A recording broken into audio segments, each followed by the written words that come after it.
Baik, Assalamualaikum warahmatullahi wabarakatuh. Selamat pagi, siang, sore, malam, Bapak. Eh, Kami dari kelompok satu ingin mempresentasikan analisis penggunaan turunan untuk menentukan laju aliran fluida. Nah, untuk nama-nama kelompoknya bisa di next. Yang pertama ada saya sendiri, yaitu Muhammad Rifki Alfiansah. Yang kedua ada Mutiara Kaila Amru. Yang ketiga ada Raihan Satria Pratama. Yang keempat ada Aditama. Yang kelima Muhammad Reski Ramadan. Selanjutnya, next. Nah, yang di slide pertama ini kita itu ada latar belakang. Nah, fluida merupakan substansi yang dapat mengalir dan berubah bentuk sesuai dengan wadahnya, baik berupa cairan maupun gas. Aliran fluida ditemukan di berbagai sistem seperti dalam saluran pipa, sungai, dan sistem hidraulik. Serta dalam tubuh manusia pun juga ada. Untuk memahami sifat aliran fluida, kita memerlukan alat matematika yang dapat menggambarkan perubahan variabel-variabel penting seperti kecepatan aliran, tekanan, dan volume fluida. Next.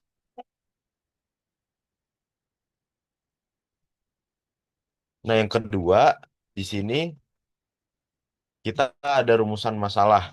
Nah, hal yang akan kita bahas yaitu bagaimana turunan digunakan untuk menentukan laju aliran fluida dalam berbagai kondisi aliran. Yang kedua, apa saja aplikasi turunan dalam analisis aliran fluida. Yang ketiga, bagaimana turunan digunakan dalam perhitungan laju aliran fluida. Sekian dari saya, akan saya kembalikan ke teman-teman.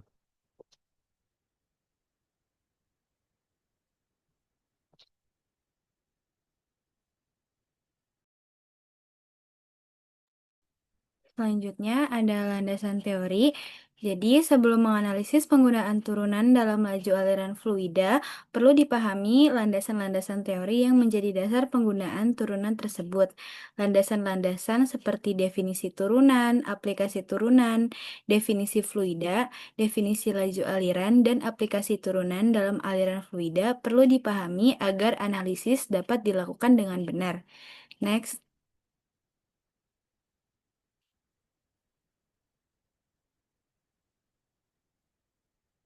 Yang pertama, ada definisi dari turunan sendiri. Nah, turunan merupakan konsep dasar dalam kalkulus yang digunakan untuk menggambarkan laju perubahan suatu fungsi terhadap variabel independennya. Turunan didefinisikan sebagai limit dari perubahan fungsi terhadap perubahan variabel ketika perubahan tersebut mendekati nol. Dalam konteks aliran fluida, turunan digunakan untuk menghitung laju perubahan kecepatan, tekanan, dan volume fluida terhadap waktu atau jarak. Selanjutnya akan dijelaskan oleh rekan saya.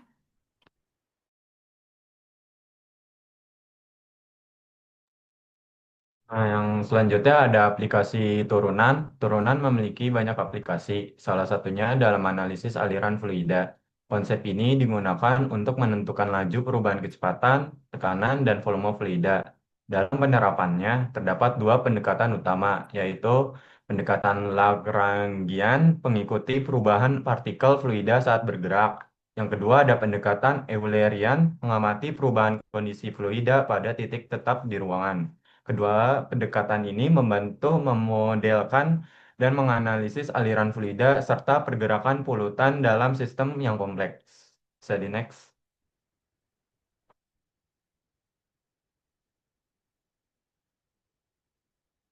Selanjutnya ada definisi fluida. Fluida adalah zat yang dapat mengalir baik berupa cairan maupun gas. Fluida dapat menyesuaikan bentuk sesuai dengan wadahnya. Terdapat dua jenis fluida. Yang pertama ada fluida nyata, memiliki gesekan internal dalam analisis aliran fluida, kepadatan, viskositas, dan tekanan menjadi faktor penting yang memengaruhi pola aliran fluida dalam suatu sistem. Yang kedua ada fluida ideal yang yaitu tidak memiliki gesekan internal. Untuk selanjutnya bisa dibahas oleh rekan saya. Oke, selanjutnya ada definisi laju aliran. Laju aliran fluida itu mengacu pada volume atau massa fluida yang mengalir melalui suatu titik atau permukaan dalam waktu tertentu. Laju aliran dapat dihitung dengan menggunakan turunan untuk mengukur laju perubahan volume atau massa fluida terhadap waktu.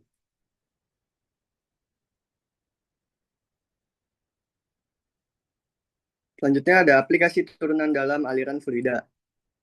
Nah, salah satu aplikasi turunan yang penting dalam analisis aliran fluida ini adalah penggunaan persamaan Sine-Venan. Persamaan ini digunakan untuk menggambarkan aliran fluida dalam saluran terbuka, seperti sungai atau saluran drainase. Persamaan Sine-Venan. Yang pertama ada aplikasi turunan dalam analisis aliran fluida. Yang kedua digunakan untuk aliran saluran terbuka atau sungai, kanal, dan drainase. Dan ada menggambarkan perubahan kecepatan, tekanan, dan kedalaman fluida terhadap waktu dan jarak. Dan juga ada berdasarkan prinsip kontinuitas dan momentum. Dan yang terakhir itu membantu pemodelan aliran fluida agar lebih akurat.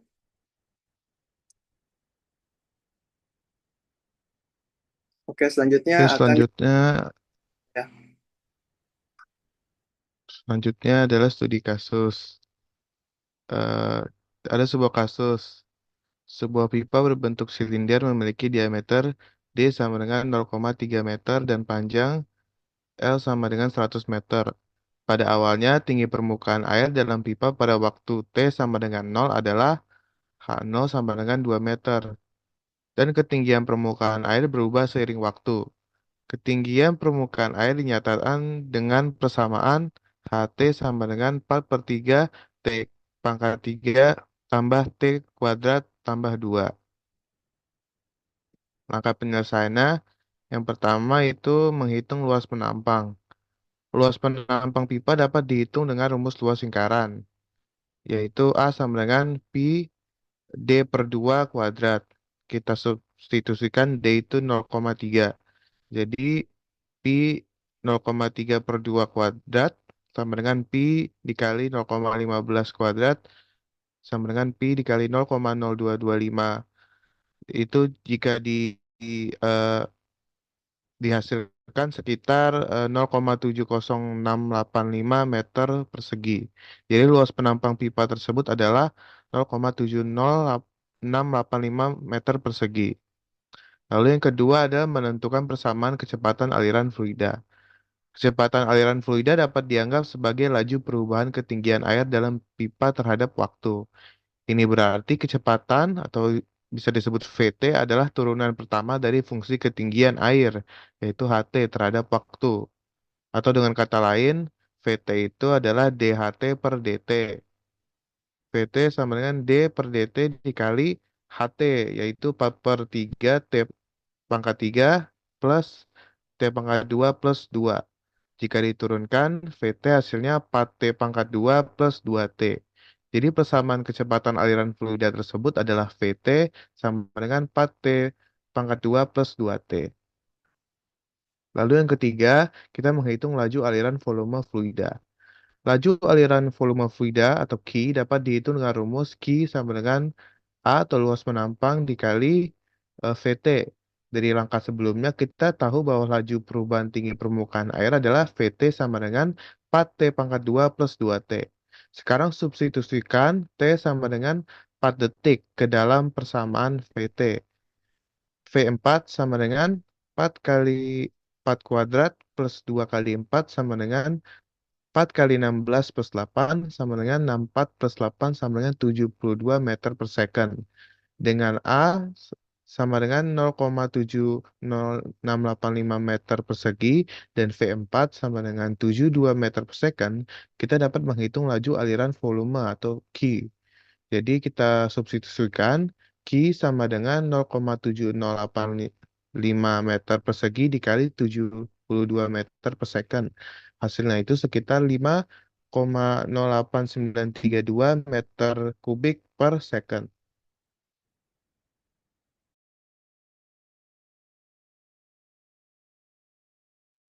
Selanjutnya akan dijelaskan oleh rekan saya, Muhammad Rifki Alfiansyah. Oke, kita berada di penghujung presentasi ini, teman-teman. Saya akan membacakan kesimpulannya, yaitu berdasarkan pembahasan sebelumnya, dapat disimpulkan bahwa turunan merupakan alat yang sangat penting dalam menganalisis aliran fluida. Dengan menggunakan konsep turunan, kita dapat menghitung laju perubahan berbagai parameter dalam aliran fluida, seperti kecepatan, tekanan, dan volume. Aplikasi turunan dalam analisis aliran fluida sangat berguna dalam konteks perancangan sistem aliran, analisis hidraulika, dan pengendalian proses dalam berbagai aplikasi teknik. Saya, Muhammad Rifki Alfiansa, mewakili teman-teman. Terima kasih. Wabillahi taufiq wal hidayah. Wassalamualaikum warahmatullahi wabarakatuh.